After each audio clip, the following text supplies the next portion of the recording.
Hi guys, I thought I would take an opportunity to show the last three remaining puzzles in Gregory, Benedetti and Eric Fuller's series called the New Old School puzzles. These are NOS4, which is Go Back, NOS6, which is Dodge, and NOS7, which is Cézanne. They look just like simple six-piece burrs, but just looking closely, for example, you can see you will be able to see there are little bits of cuts where you wouldn't expect them to be in a six-piece burr. These are very interesting puzzles. They're definitely not standard six-piece burrs.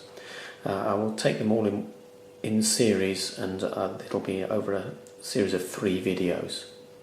I'm going to take these ones out of the way, and I'm just going to show you the disassembly and the assembly of these puzzles, just to show you how they work. It also will hopefully help people that get stuck, usually probably with the reassembly. So this one is NOS4 Go Back, which Eric made out of cherry. It's absolutely stunning. Hopefully that's in focus. I do hope so. I've not got my reading glasses on. There are a number of initial moves that can occur, and it's quite easy to get a bit lost with them. In fact, if you pull it apart, you can see that there are some very complex pieces in there. That's not actually the first move. Let me just push that back together, and I'm going to try and do this. I'll try and keep it in camera, but it's quite difficult to do. There's a number of coordinate motion movements, so as you lift this, 2 pieces move together, and then that one can drop down, and then we now have 3 pieces moving in a coordinate motion. Push that over there, that there, and then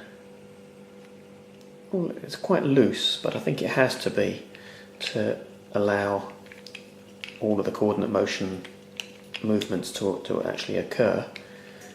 Lift that up, push, that one goes in further, and push them together. And now you can see how things are just starting to come together.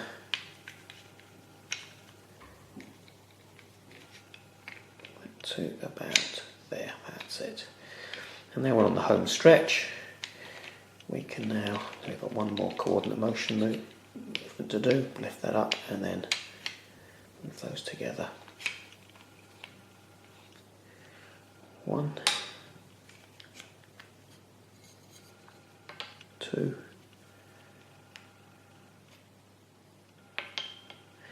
one final coordinate motion like that.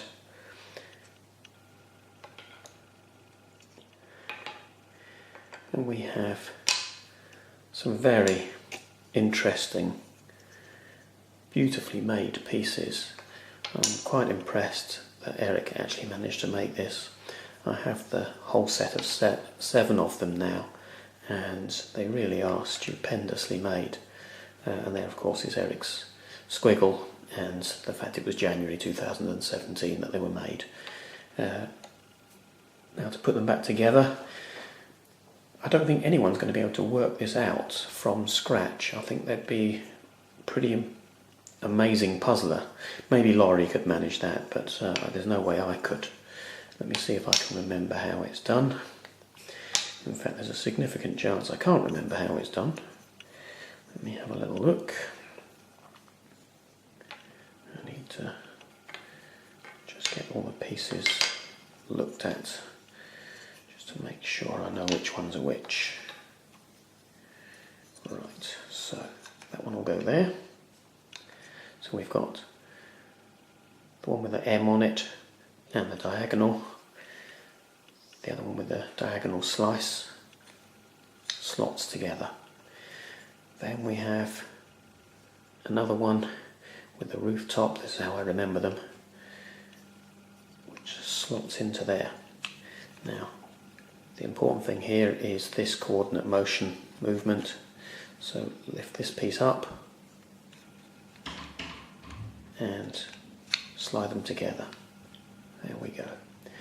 Having done that, we now take that piece and drop it in, and then we take the other rooftop, which those are going to fit together like that, and lift them up together like that. I've got my finger underneath holding it in place. The diagonal then slots in and the whole lot drops down. And then we basically reverse what I've done, which is easier said than done. Another coordinate motion and drop that.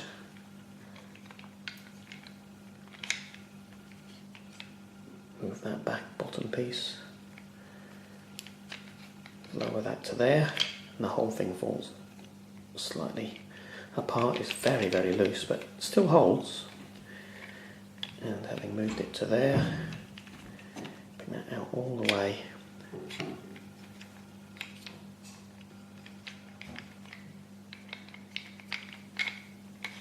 And there we go. I hope that was visible to you. It's quite a confusing puzzle. It took me a good hour to take it apart, and my usual approach with these things is do a move, go back to the beginning, do 2 moves, go back to the beginning, do 3 moves, go back to the beginning, do 3 moves again, go back to the beginning.